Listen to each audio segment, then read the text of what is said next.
Welcome, Juan and guests. I know at least two of you.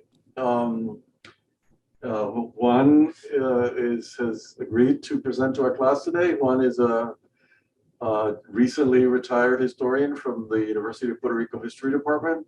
He has a tremendous production in economic, social, cultural history of Puerto Rico and the Caribbean. I was reviewing some of the publications that you have, and I'm even more impressed now that I look more carefully. I'm going to share with the students your profile on academia because there's things there that I didn't know you had ever worked on. So Juan is going to be illustrating, for those of you who are guests, the conversation that we started in class about the crisis of the 1930s in Puerto Rico, perhaps going a little into the early 40s if we need to. But Juan will be emphasizing the responses to the crisis and certain components of the crisis. So he's worked on this before. He's developing a current project on part of the history of the 1930s. So he'll talk for maybe 50 minutes, and then we'll have some time for questions and discussion. The session will go for about an hour and 15 minutes. Okay, Juan, all yours. Okay. Let me. I think I left.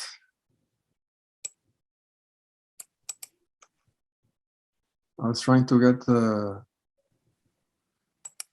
what? I was trying to get rid of the left column, and I hit slide master. No, you need to click on view. Right, yeah. Juan, dale close master, el botón rojo. I. Okay, so it's a view. Okay. Bueno, pues, good afternoon. Good afternoon, everyone in the room. It's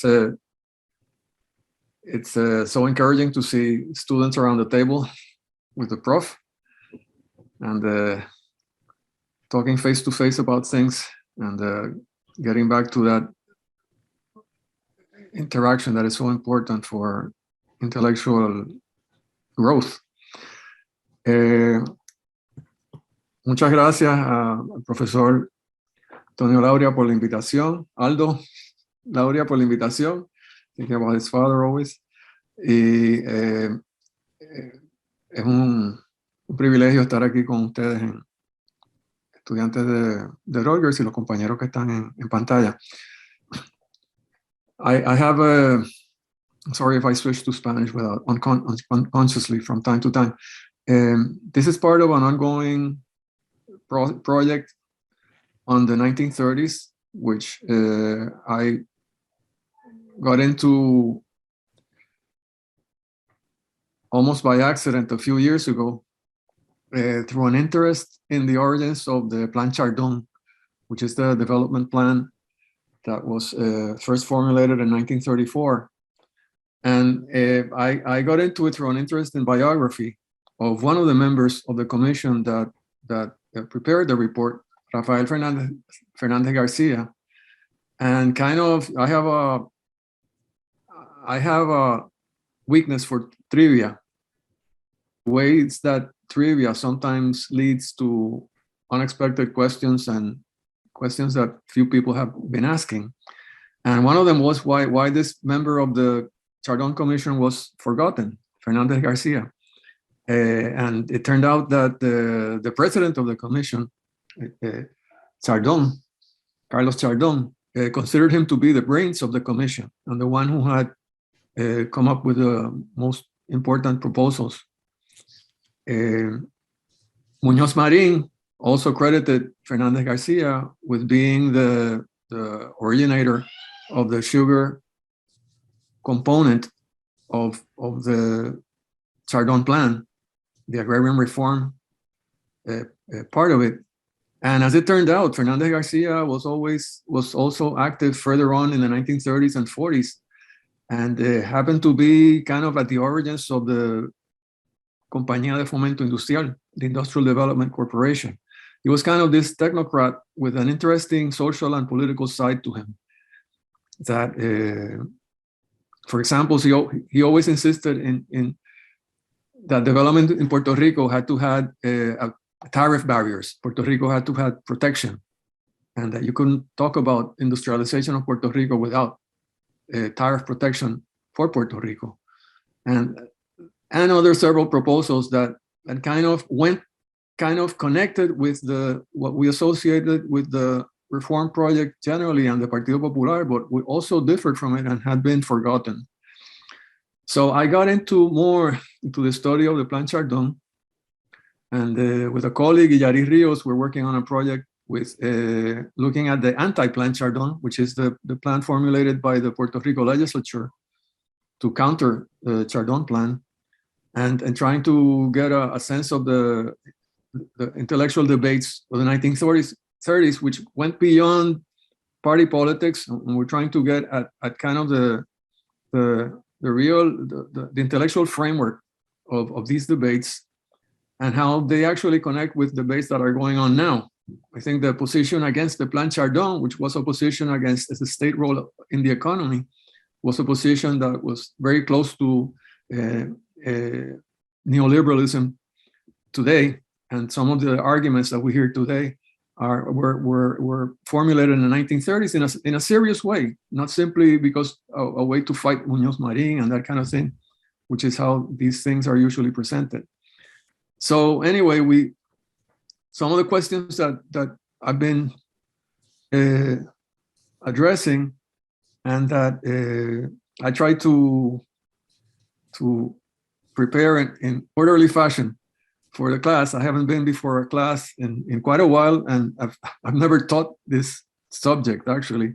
I usually taught 19th and 18th century Caribbean history. It's my with sugar, the importance of sugar economies, sugar plantations always being at the center of my work. So looking at this in the 20th century was a fascinating update on my work on sugar economies. And so these are some of the questions. First, what do we mean by New Deal? And does it have somewhat different meanings in Puerto Rico? Of course, in general, it means a structural transformation of economies where the state plays a significant role, and to a lesser or greater extent, depending on the emphasis of the authors, popular mobilization plays a role. In a very general way, Puerto Rico's New Deal and the US New Deals are very similar. There was a common US administration that was promoting the New Deal policies in both. I was concerned with looking at the causes of the New Deal in the US, which I think have to be brought more into the discussion when talking about Puerto Rico. In general, I think Puerto Rico's transformations have to be seen much more in context of the US than we usually do. The dates, the conventional dates are 1934, 1933, actually 1933 to 1937, 38. I have some doubts about the period itself, about the time period that we have. In the US, the disasters in agriculture in 1930 under the Hoover administration were important in triggering a sense of the need for radical change. There were huge droughts in 1930-31 and commodity shortages, but then right away there was overproduction, very low prices, and this kind of oscillation between a shortage of agricultural products and overproduction, quote unquote, because this is all overproduction in the context of a capitalist economy that has its own definition of overproduction. They led to a call for closer control of the economy. And it's important to stress that the agricultural origins of this discussion, the New Deal had many implications for industrial transformation and, for example, unionization of industrial workers and so forth. But this is a time when the US economy was still very significantly agricultural. So looking at the New Deal through an agricultural lens and looking at the US policies through that lens is very useful.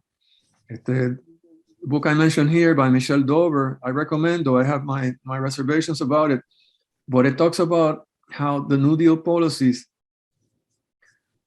have much of their origin has to do with disaster relief, and that many of the New Dealers, the lawyers who were arguing for New Deal policies, often framed their arguments in terms of disaster policies and the way that Congress had been active in disaster relief for a long time. Most recently, with the big Mississippi River floods of 1926-27. So the New Dealers often avoided talking about any kind of transformation in state policy, and they insisted on continuities with policies in the past regarding disaster relief. So this significance of disaster relief and understanding and its connection with agricultural conditions and rural conditions is important as a backdrop for understanding the New Deal in Puerto Rico, which in many ways was more comprehensive than in any part of the U.S. and it seems pretty exceptional. But there's a lot in common with different initiatives in the U.S., particularly the Tennessee Valley Authority, the TVA, that in part has its origins in disaster relief because of the frequency of flooding by the Tennessee River and other rivers in the Tennessee, Alabama area. Now, if there are any questions by the students, and we can take a pause, and then I can go on with the other questions and my other material. But I would, if there are any questions, I would really like that to address them. Hello. Your name? I'm Lauren. Hi. How are you? Hi, how are you? When you say that the economy was still largely based on agriculture, is that in the US or Puerto Rico? I'm sorry? When you said that the economy was largely based on agriculture, was that in the US or in Puerto Rico? In the US, I don't remember the percentage, if it was, but it was a very substantial percentage still. Still, I think almost half of the economy is agriculture. But commercial, big scale production. I mean, it's American big farms and commercial and tractors, and it's not little farms, right? So, yeah, and too often our view of the New Deal is very urban, which happens with Puerto Rico as well. Yeah, but one of the things that this reminds us of so far is a discussion that we've had about reminding ourselves that the history of Puerto Rico is always connected to policies that come from or relate to in the US, right? Personnel that originates, ideas that originate, programs, justification for spending and for initiatives. And this makes it very clear that what is happening in PR is closely connected, both the crisis and the solution, to the US players. So very much, especially the US South, I might add. I think we need to understand the US South a lot more closely, and some of the more radical New Deal programs and more conflictive programs had to do with the South and the sharecroppers and what their role, the Black sharecroppers, and how they were being excluded from a lot of the compensations that were coming under the New Deal and their struggles around that. Might also add that the concern, kind of that framing of Puerto Rico in the U.S., let's say U.S. rural context of U.S. rural policies, and Rexford Tugwell is right up there in the middle of that national policymaking in the U.S., rural policymaking. is the fact that Puerto Rico was regarded not so much as a national security issue at that moment. And I think that we have to be careful when looking at the 30s in terms of, that's why separating, as I suggest, separating the New Deal in Puerto Rico, calling it the first New Deal, 1933 to 37, and separating it from what I call, not too many people call it, the Togwell era, the second New Deal, which is 1941 to 1945, which also had important reforms that were similar to the first period. But that second New Deal had a lot to do with national security. The war was going on. And definitely there was an interest in Puerto Rico that had to do with assuring that Puerto Rico would remain in the hands of the US and so forth, and that it would not suffer a major crisis because of the war. Yeah. That was not the case in that first New Deal, 1933 to 37. There, the concerns had everything to do with issues that were much more domestic to the US, that had to do with unemployment, Jobs and food. Yeah. salaries, the social mobilization, and that was in the mind. If anything, they would connect Puerto Rico with Cuba, which I think is also needs to be more closely studied in relation to Puerto Rico's 1930s and to what was happening in U.S. policies and conflicts and so forth in Nicaragua, but especially Cuba. So the kind of the agenda had a lot to do with the internal, and in that sense, it's easier to compare with the U.S. and easier to connect with the U.S. because of its connections with the U.S. domestic agenda in looking at agriculture overproduction. In the case of Puerto Rico, it was overproduction of sugar because of quote and unquote overproduction in terms of sugar prices that were so low that the government, federal government, imposed controls on sugar production as it had done with other crops. Agriculture, it turns out, was seen favorably as a terrain for government control, more than industrial, okay? The crisis in agriculture, the huge droughts, the problems with low prices and so forth, and I don't know, I think also kind of a populist tradition in the US, agrarian populist tradition, that was stronger in some states more than others, made people look pretty favorably upon a strong government role in the agricultural domain. So that's very interesting because it tells us we have to kind of separate the way we look at the New Deal between the agricultural and the industrial domains, although closely connected, so that we can understand that some of the successes that the New Deal generally had in the urban industrial milieu had to do a lot with kind of a predisposition, a favorable predisposition that was promoted by the role of the state in the agricultural field. So kind of the favorable opinion about the state role in agriculture kind of spilled over into the industrial urban. It helped to understand, which is also what I suggested happened with disaster relief, which had an important rural component. Kind of that also, that was part of the way that the New Deal found itself buttressed in the U.S. public opinion. So that whole field of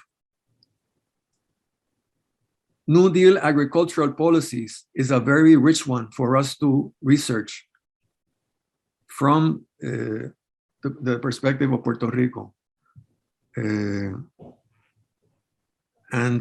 When you have somebody like Rexford Tugwell, who's a major player in Puerto Rico and in U.S. federal agricultural policy generally, I think that the table is set. If you add to that, so Tugwell specifically as the Assistant Secretary of Agriculture, first part of the Roosevelt Brain Trust, just 3 or 4 people who were the closest to Roosevelt in his initial months, very important in establishing policy, then as Assistant Secretary of Agriculture. And then he headed the Resettlement Administration, which exactly had to do with rural communities of landless workers and how to, what the government could do to establish new settlements, to further crop diversification in plantation areas and so forth. And the Resettlement Administration under Tugwell was very active in the US South. So all these things need to be connected. And so we don't talk about events and transformations in Puerto Rico as if they occurred in a vacuum. And I might add that students and researchers in the US have a especially significant contribution to make in this regard, because you understand the wider field in ways that we have trouble in grasping from your understanding of US history, of US society, US race relations. You can bring a much more comprehensive view of what seem to be Puerto Rican developments in all this. So the wider question that I address in the title of the presentation, which is kind of bigger than the kind of questions as a historian, it's bigger than what I prefer to ask, because there's so much to be done before answering these very big questions, but it's a question that we have to ask ourselves. What was behind the New Deal? I mean, was this an imperial strategy that was designed by Washington? There are many arguments that one can make for that. Or as a national project that people in Puerto Rico, a number of reformers in Puerto Rico hitched onto and were trying to make their own transformation, as it were, in collaboration, but also not telling the federal people everything, trying to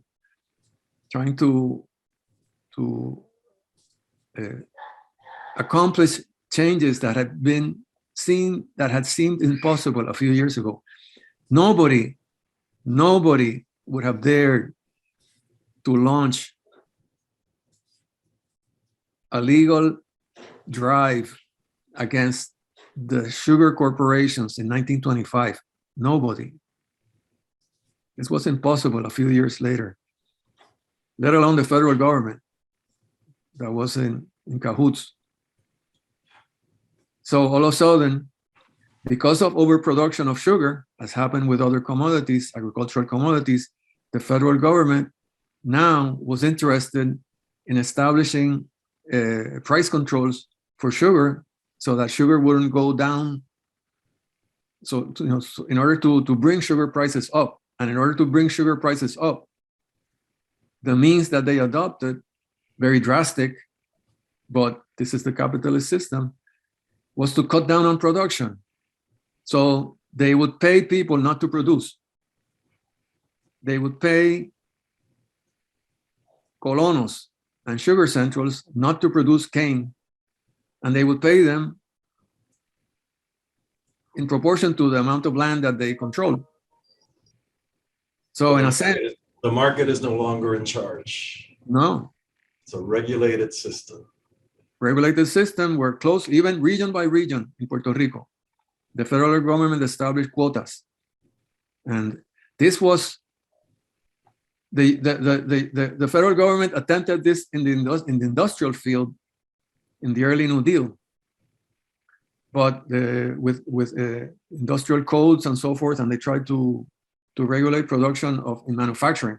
But there it was that effort was quickly subverted by the Until national. war started. Yeah. Well, no, even before that, even already in 1935. In the U.S., you talk about the first New Deal and the second New Deal in a way that's different from what I'm talking.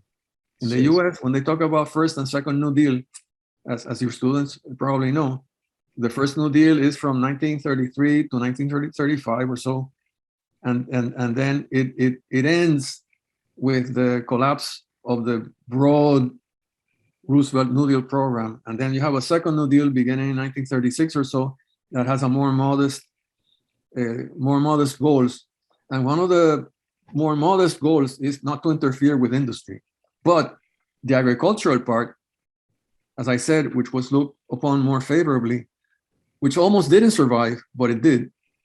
And this is also related to Roosevelt's court packing plan and that struggle and everything.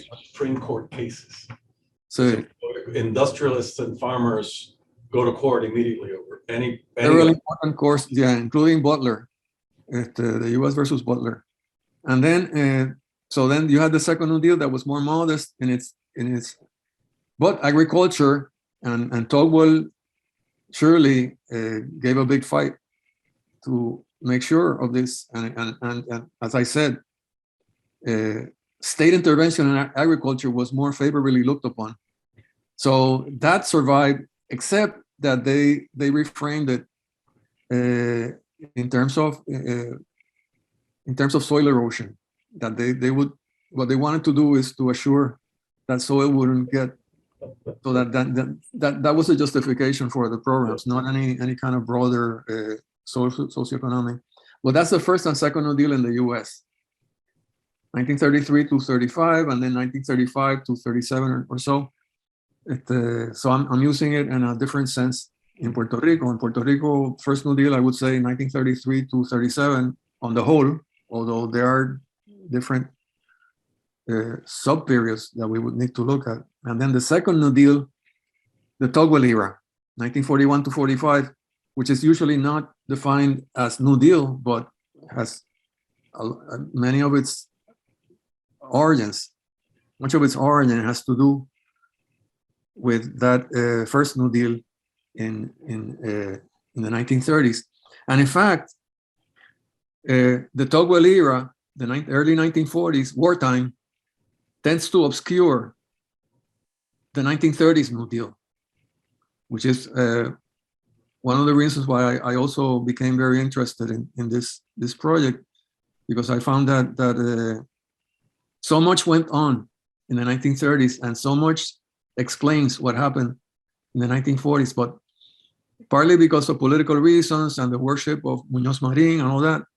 Muñoz Marín is president of the Senate and later becomes governor in 48. So, and Togwell is a very commanding figure as governor. So the emphasis tends to be on the 1940s, but we want to emphasize all these processes in the 1930s. And the question is very sharp for the 1930s, was because you have, unlike the 40s, where you have Togwell, Muñoz, the whole thing is kind of very state-centered.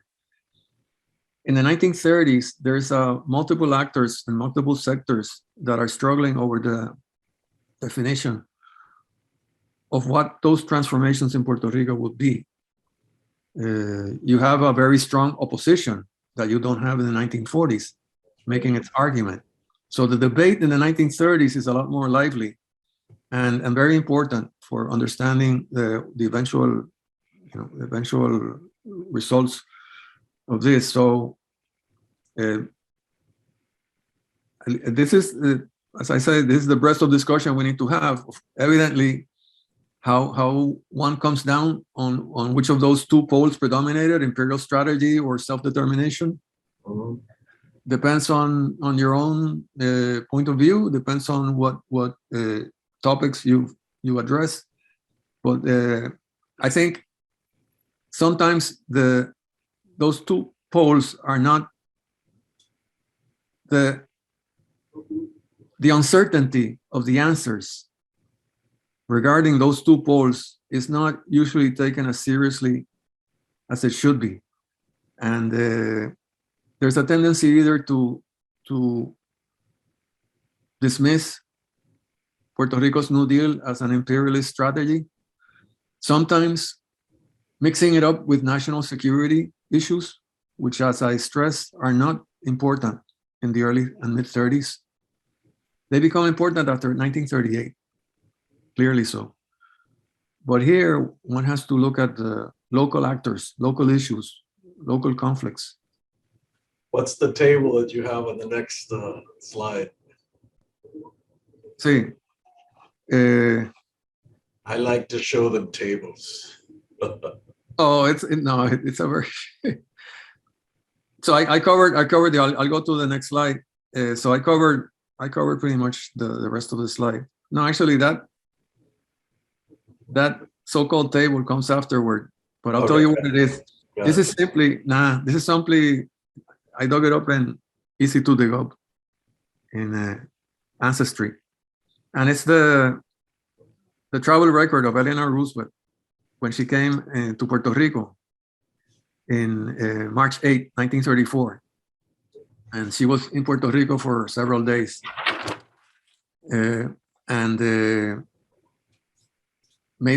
Visited all around San Juan, outside San Juan, I'm not sure where, but in San Juan, she visited several of the arrabales, the tenements around San Juan. She went to a lot. She saw a lot. She saw things that the governor and his friends would rather not she had seen. But Muñoz Marín had a lot to do with the organizing, and Togwell was with her. So this was a very important visit in March, and this is the manifest of she came through St. Thomas, and as you can see, she came with Ruby Black, which is someone we should all know more about. She was a newspaper woman in Washington, was a tremendous reporter and opinion writer, and she was very highly regarded in Washington, and she happened to be very close to Muñoz Marín. In fact, Denise, in A War on All Puerto Ricans, claims that she was the illegitimate half-sister, extramatrimonial half-sister of Muñoz Marín. He says that based on FBI records. I don't know if Aldo has heard any. We'll talk about that later. Next Anything slide. more on that? And that I didn't know. It would be very fascinating because they had a very close relationship, not a romantic or whatever, but very close colleagues and political collaborators. And she's a fascinating character because she was a biographer of Eleanor Roosevelt, and she had very much access to the White House. Her whole career, this again, something that US-based researchers could do a lot more with. And there's some written on Ruby Black, but not enough. And then there's Lorena Hickok, who's also very interesting. She was a very close friend of Eleanor Roosevelt and a major reporter in Washington. So we have women playing Eleanor Roosevelt, Ruby Black, Lorena Hickox, in particular, were very important in shaping White House policy regarding Puerto Rico. And Muñoz was in communication, close communication, especially with Ruby Black. That visit I was gonna talk more about that later, a bit later, because that comes at a very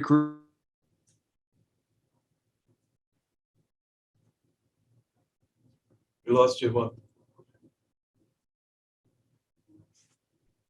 Is it us or is it him? Can you hear us? Okay, we'll wait till he logs in again.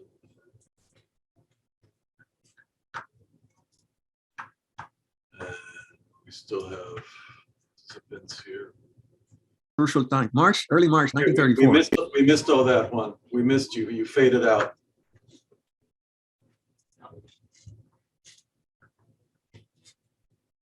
He's off.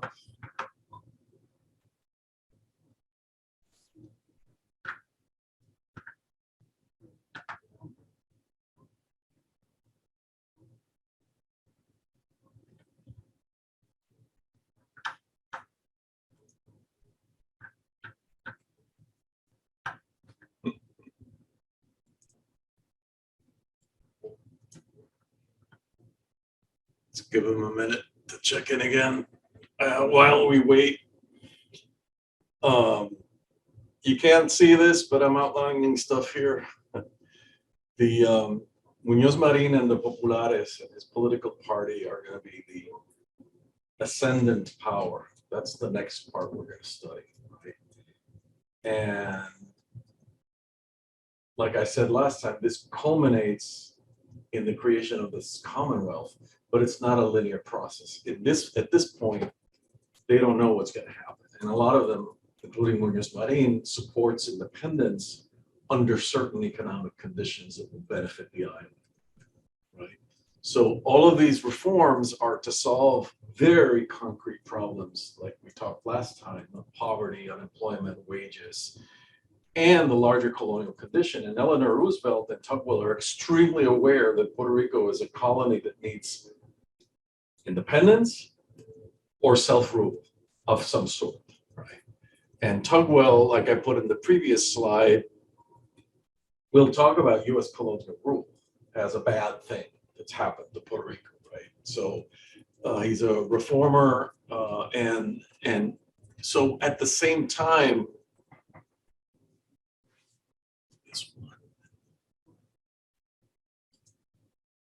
I think that this might be his cell phone. Okay, do you hear me?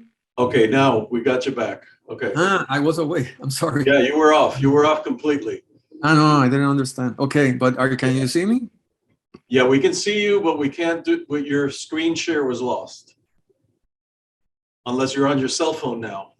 No, I'm not using So the we phone. lost your screen share. Yeah, we lost you a couple minutes ago.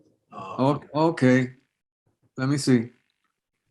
Let me get the green again and Yeah.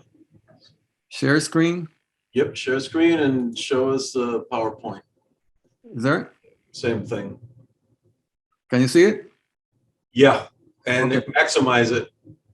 Yeah. Let me.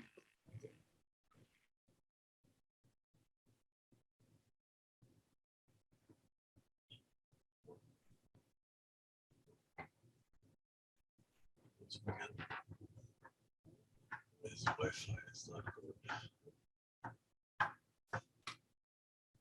We lost you again, Juan.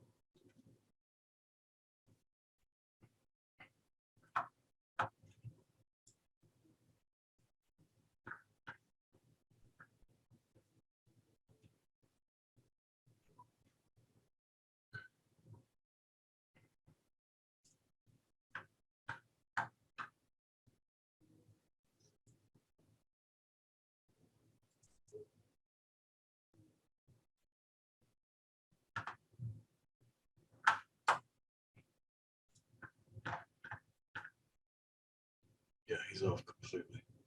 Okay, while he gets back, like I was saying, all of this is going to coalesce.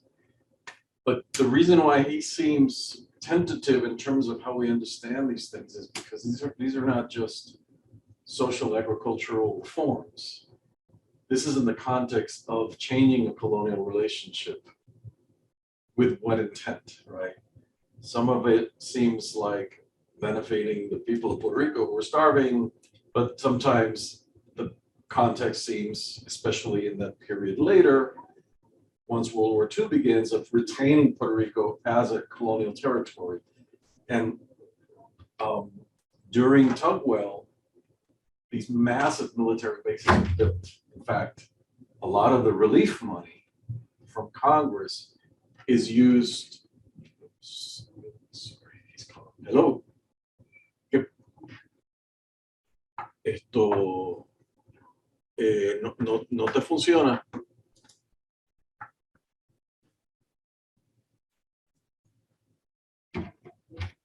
Porque la sesión está activa.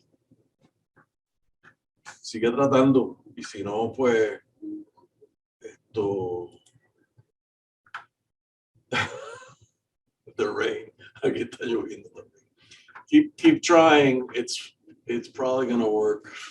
If it doesn't, you can give up in a couple of minutes. And okay. It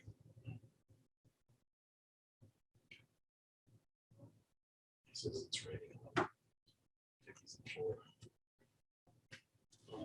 have a question. Sure. When you say first elected governor, it's like a private Puerto Rican. Yes, exactly. So it's moving ahead a little bit, but Tugwell and Muñoz Marín,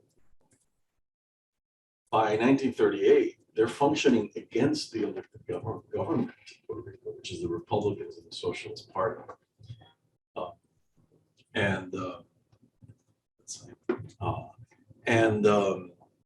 So this is a highly conflicted terrain because they start expropriating land for reform purposes. They start putting in policies, which we're going to look at in detail later, but this is a period of agricultural reform and improving people's lives in the countryside, and eventually, not much later, industrializing the island. That's the plan.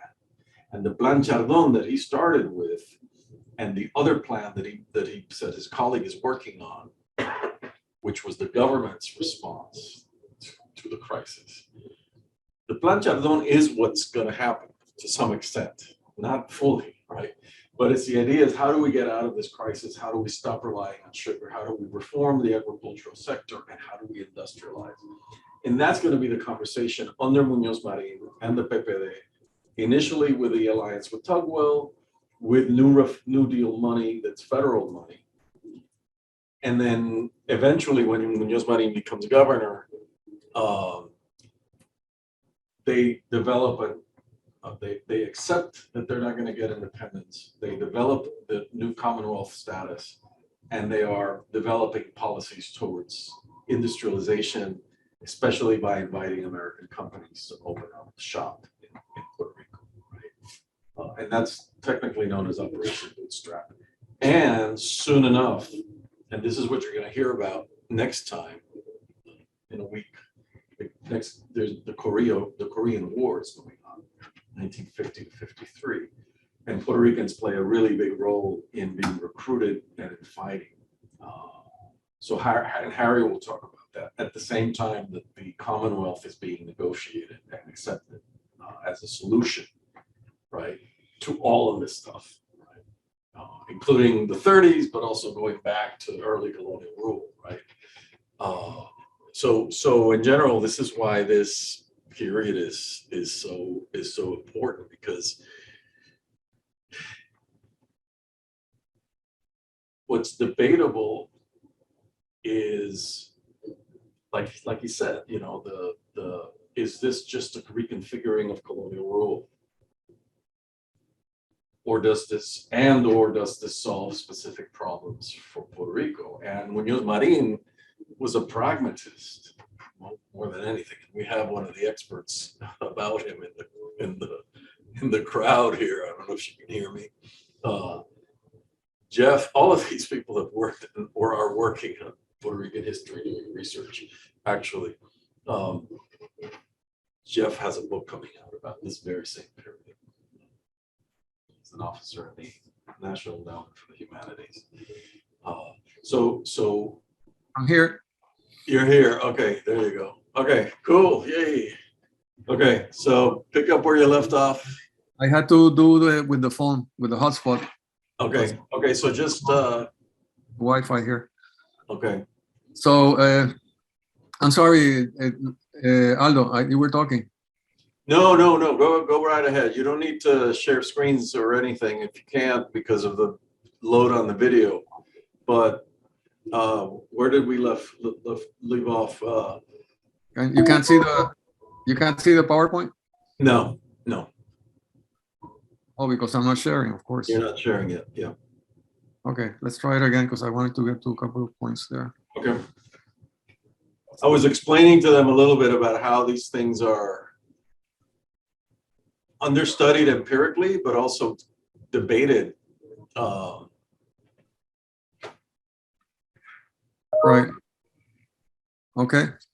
Okay, Is that good with the yeah, PowerPoint? that's good. That's good. Slide it over to the left a little bit. Something is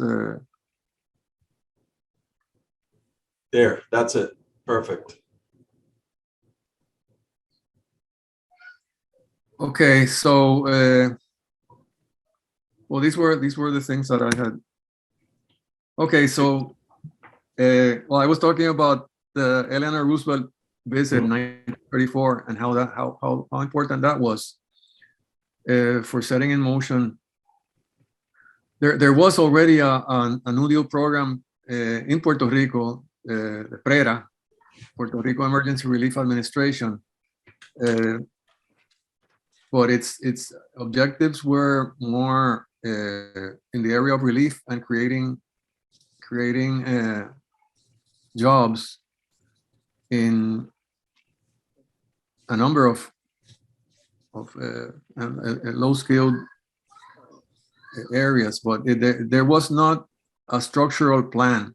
The people in the PRERA tried to formulate a structural plan, but they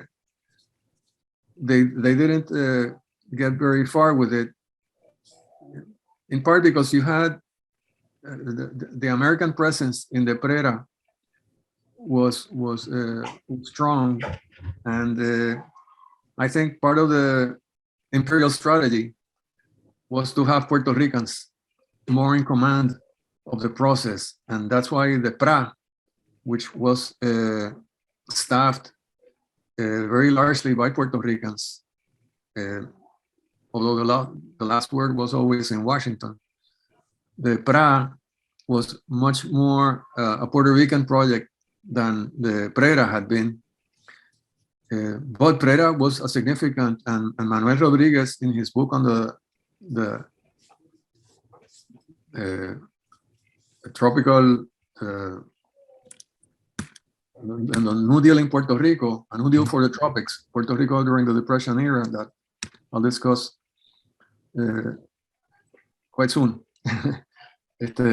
He very rightly emphasizes the importance of PRERA and how it established several major foundations for what happened afterwards, the PRERA. But 1933, PRERA was going on already, but the island was in turmoil.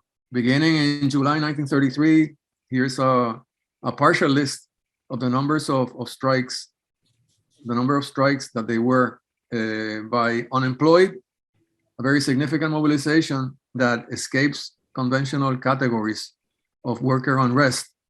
And sometimes people talk about the worker mobilization in the 1930s. Yeah, but what do you do about the unemployed?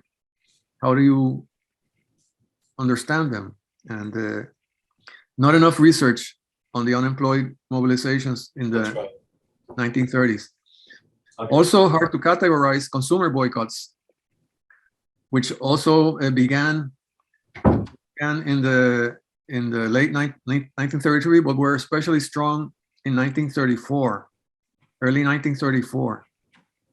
Consumer boycotts, fascinating. In gasoline, very timely. Boycotts over the rise in the price of gasoline. People walked. People just walked in protest. They walked. Distances were not as large as today, but there was a lot of the use of public transport.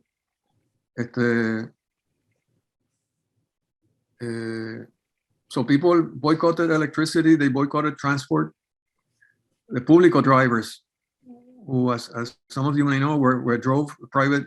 They drove their own private vehicles, but they drove them all around the island and carried passengers. They went on strike too.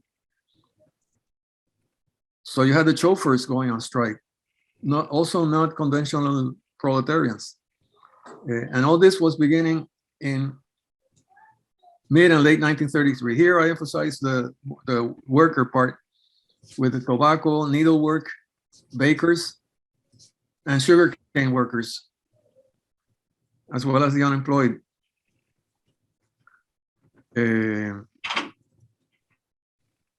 So that's a whole topic concerning the Puerto Rican New Deal that needs to be looked at more closely. The social forces that were involved, the importance of women in the needlework industry. Of course, women were by far predominant, but also in the tobacco, the stemmers, the palilladoras, the women were very important in the strike movements, also in the boycotts. So looking just at cane workers, really, which are often the most visible part of the process, it really limits our perspective. And all this was going on late 1933, early 1934. And when Eleanor Roosevelt came to Puerto Rico for good reason. Yeah, that's right. Puerto Rico was in a semi-revolutionary, some said a revolutionary situation already in December 1933, especially. They were going on strike over the boycotts were going on during Christmas. The boycott of electricity was going on during the Christmas period in 1933, early 1934. I mean, evidently, plus you had Cuba that was going on through a very radical process of Grau San Martin, yep, that had advocated agrarian reform in terms that were very similar to what was being discussed in Puerto Rico. Right. Public takeover of the private utility companies. Cuba was very much, they had very much Cuba in their minds.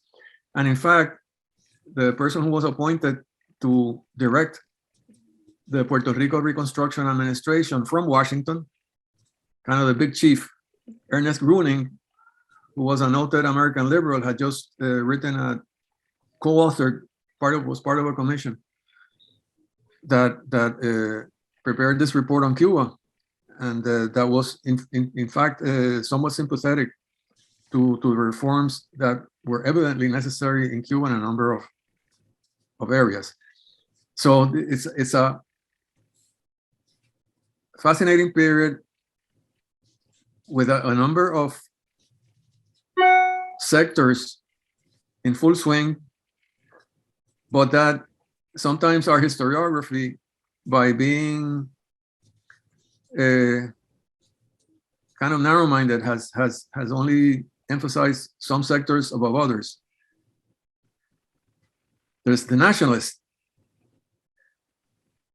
in the picture, especially with the cane worker strike becomes much larger in early January 1934, and Albizu Campos, the leader of the Nationalist Party, is summoned by the cane workers, especially in Guayama, in Yabucoa, the eastern part of the island in particular, Guayama, Yabucoa, Humacao, Fajardo, huge meetings where he spoke.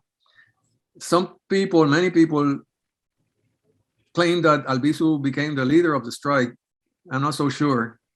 I don't think that the workers considered him their leader, but they were interested in what he had to say.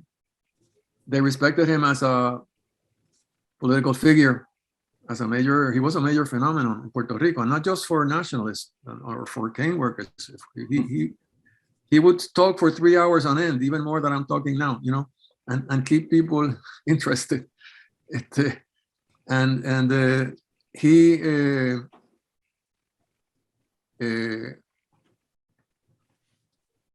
he became even more of a threat to the regime because of his participation in the sugarcane, his participation, his prominence in the sugarcane strike wave that began. It had actually begun in late 1933, but it became much stronger after January 5, 1934, because the Federation of Workers, Federación Libre, signed a wage agreement, wage and hour, establishing wage and hours with the Association of Sugar Producers. And the workers rejected that agreement. They believed that the union had betrayed them, that they had accepted too little. And then that's why they went on strike. So they were rejecting their own supposedly representative organization, the Federación Libre de Trabajadores. So Albizu seemed to be emerging as the dominant figure. But his presence, it was kind of to some extent, it was an ephemeral presence, though the effects were long lasting and it was very significant. There was no new union formed with nationalist participation or anything like that. They tried to form Asociación de Trabajadores de Puerto Rico, whose importance, I think, has been overrated in some sources. It was ephemeral, but very, very weighty. And definitely the conflict was set with between Albizu and the government.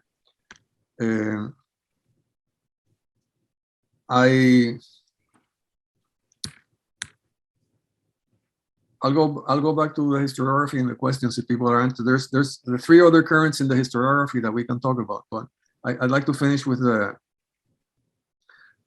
I think my main point here is that just as we need to talk about the unemployed and the needle workers and the consumer boycotts and so forth, in talking about the origins of the New Deal in Puerto Rico and of the Chardon Plan, we need to be looking at the Nationalist Party very closely in connection to understand the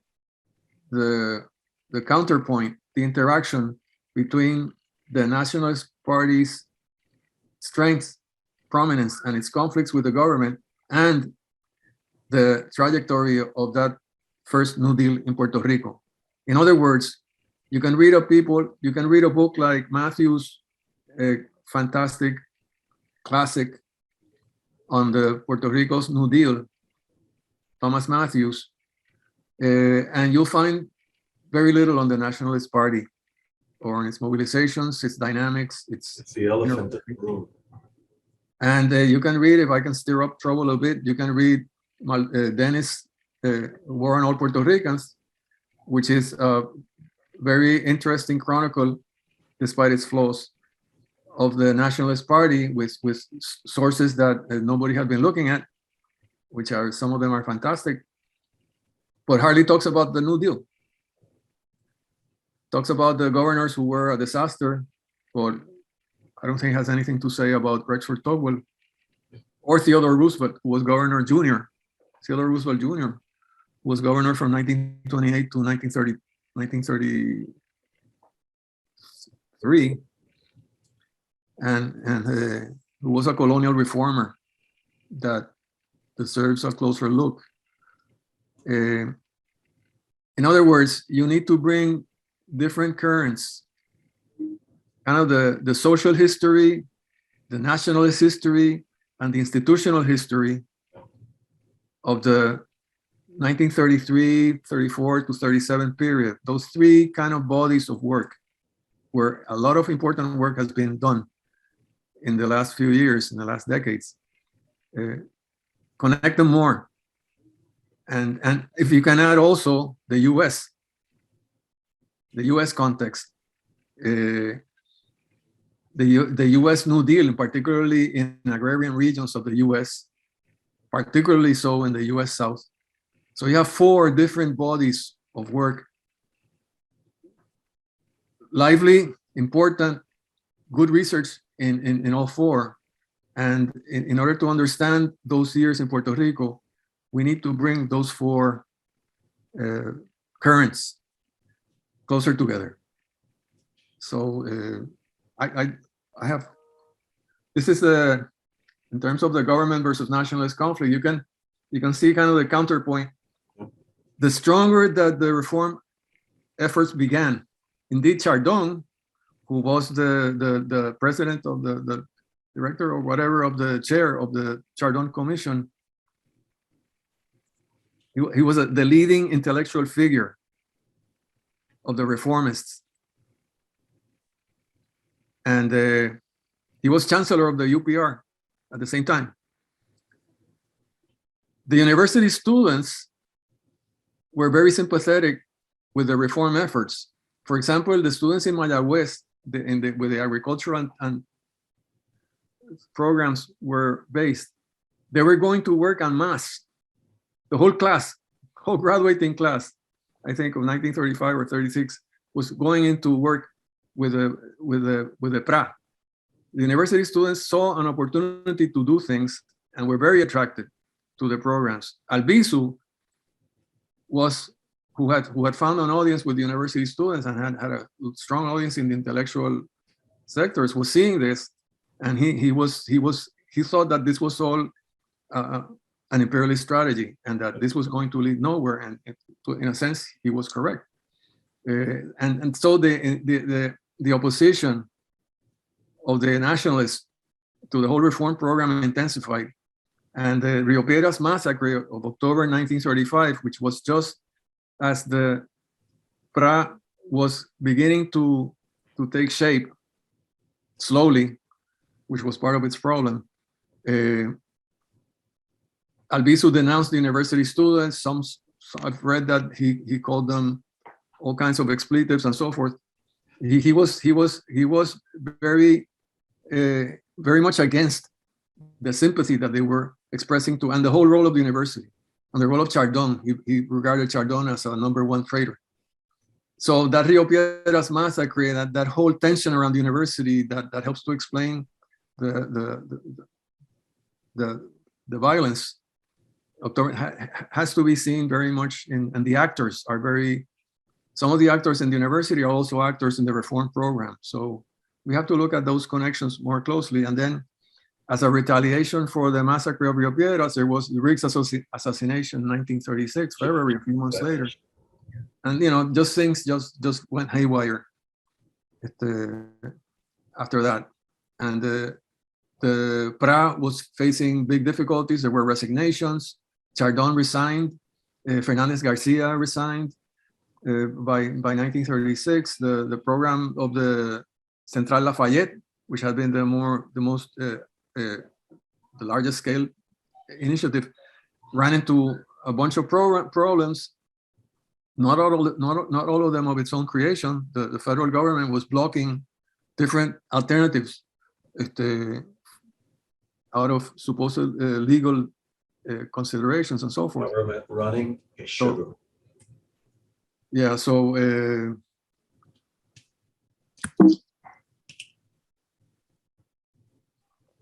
these are just, if you care to, but if you have any questions, I've talked long enough. If you have any questions or comments, these are some of the two main currents I identify are like the two poles, imperial strategy versus radical social democratic project. But there are three other currents that are, I don't know if to call them in between or going in a different direction, that are also interesting and important, and that I think help to stake out the field of historiography about that 1933 to 37 period. So I would be adding additional pieces to that. That's really fascinating. I'm very glad that you presented this way, because one of the things that I've been trying to, as we assimilate narrative, trying to also see knowledge as dynamic and historians as actively producing and debating all of these questions. And obviously, they already heard that this period is highly formative, and that's why we're looking at it a bit more carefully. And these things are debated among historians in the workshops that we hold. The way you just framed it makes it look like more self-contained and a failure when you add the nationalist narrative to it, right? These guys are doing a reset in the next couple of years to then see what, because not a lot was solved, right?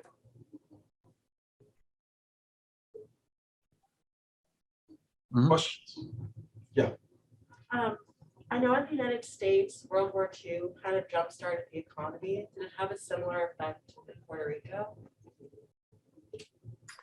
I'm sorry. The economic impact of World War II, did it jumpstart all of this process? Well, as in the U.S., like Professor Labria mentioned, World War II earlier. Yeah, it was kind of in the U.S. the second New Deal itself had kind of the reformist impulse, which was already weakened when the second New Deal was developing.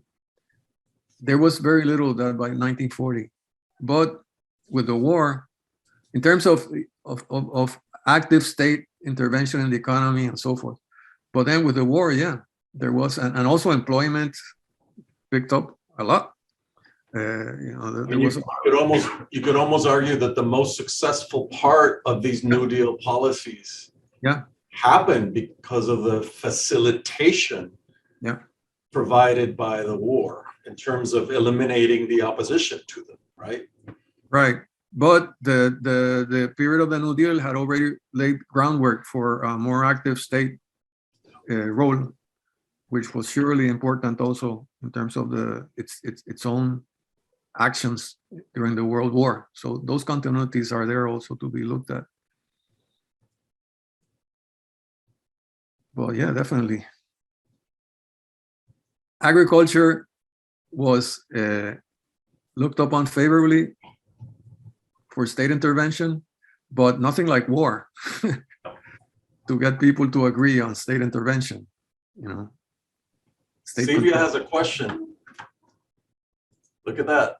Let's get Silvia in the conversation.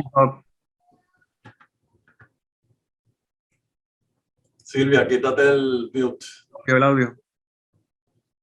Okay. For fact checking, 1933, the governor was Robert Gore, and it's very important because Muñoz Marín and the Liberal Party coalesced into a popular uprising against Gore, and they are successful in Washington to overthrow the. Well, he resigned, but it was like Rosselló's 2019. He had to get out of the governorship. And I guess that mobilization of popular forces, because there were a lot of strikes and there were a lot of marches and so on, it was very important in the political side of the New Deal in Puerto Rico. The second thing has to do with Tocqueville's importance during the first New Deal. I guess that he was important up to 1935, when he became a sort of liability in the Roosevelt administration, and his influence began to dwindle at that time. So we don't have too much to say about Tocqueville after 1935. Until the Second World War, and he comes here as first chancellor of the university and then governor. So I would say that the most important people here from 1933, I mean, New Deal wise, is Harold Ickes and Gruening, but not Tocqueville too much.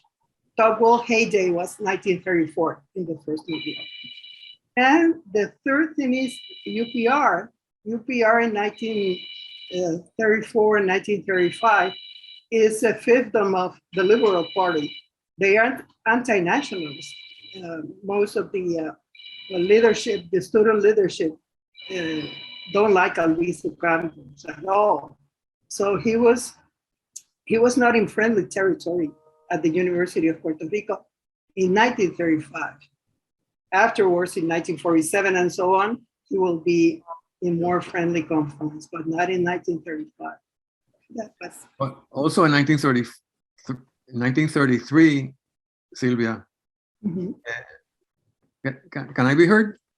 Yes, we can hear you. But you very rightly bring up the Robert Gore, the anti-Gore campaign. He was in office for 6 months, but actually perhaps somewhat less because he was out of Puerto Rico for part of that time. Yeah, he didn't want to govern. I mean, he was a political donor. Sí. So that really helped to delegitimize the governorship and the movement against him.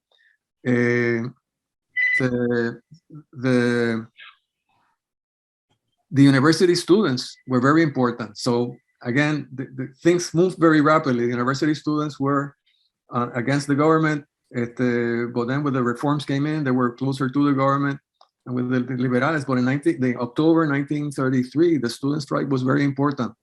There was the appointment of Rafael Alonso, which was very controversial. And also once Alonso joined the university governing board, he began to take measures, firing people and cutting funds and so forth that were very popular with the students. So the students kind of were moving, their loyalties were changing. Ironically, it was with PRA funds that a lot of the university was being built. Yeah. Quadrangle, the theater, Yeah. and the tower were being built in 1935, just as the massacre was going on with PRA money. That's one of the complexities of this period, is that all of the politics aside, money is being spent and lives and places are being transformed, including the physical environment, right? Which is one of Jeff's arguments about the cement plant, right? The government-owned cement industry. We have a question. So I had a question about what, so the New Deal had a component of racial discrimination, segregation. How did that affect Puerto Rico? That was a more multiracial society than America was. The racial piece. In what sense? I'm sorry. If the policies were filtered through race or color, which was a question from last class as well, how does whiteness or blackness affect any of this? At the receiving end of policies, maybe. In general, the outlook of the U.S. policymakers dealing with Puerto Rico was one of superiority in regards, not just in terms of white and black, but also in terms of Anglo-Saxons versus Latins. Mm-hmm. So it's kind of a bit more complicated than the U.S. Dichotomy, but definitely in that Anglo-Saxon versus Latin dichotomy, racial is very much present because they would see the Latins as being kind of promiscuously interbred with blacks and the mulattoes. But what about black communities? In other words, and what a better person to ask, I mean, from Loíza, let's say, or specific neighborhoods of Ponce, how would all of this look different or not? Because they're part of the society, they're in the industries, tobacco, sugar, does it affect black or darker skinned people in a different way? Because that's part of the discussions about the New Deal in the US now, right? How it excluded certain segments of the population based on race and place. Well, if in Puerto Rico, it's harder to separate those segments and to see specific state action directed at one segment or another. But one can say that, for example, in terms of the sugar, the colonos, in general, they tended to be whiter than the sugar workers, and kind of one part of the favorable, and they tended to be, and they were attracted to the Liberal Party also by the compensations paid for not producing sugarcane. So you can make a case for that, the centrality of the colonos having to do with their politics and with their racial configuration also, but there were also many mulatto colonos. It's hard to, in terms of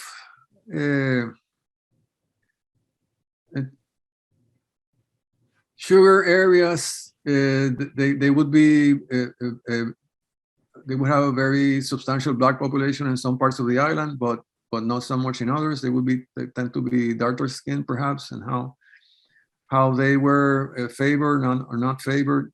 Perhaps in the land distribution, for example, Loíza was not was one of the areas where aggressive land distribution programs developed, unlike, say, Toa Baja. But Toa Baja is also a fairly black area. But one could make a case perhaps for areas that were strongly black being excluded, especially from the land distribution programs. Perhaps one can make a case for that. Yeah, that'd be interesting to think about. Loíza definitely didn't have a large-scale program, and you would have that in other communities, several other communities. In La Plata, you had a very big project. And somebody make the case for the location of the bootstrap industries later. So The one I'm we sorry. ran out of time. The factories. See, Thank you, Juan. for sure. Yep. Students Thank have you. to run to the Thank you next class. Sylvia, thanks for your comments. I'll We will continue this in the workshop. be working on that. We'll talk later tonight. Okay, take care. Thanks again, and thanks to everybody giving moral support and questions. I'll be in touch with you, Sylvia. I have Yeah.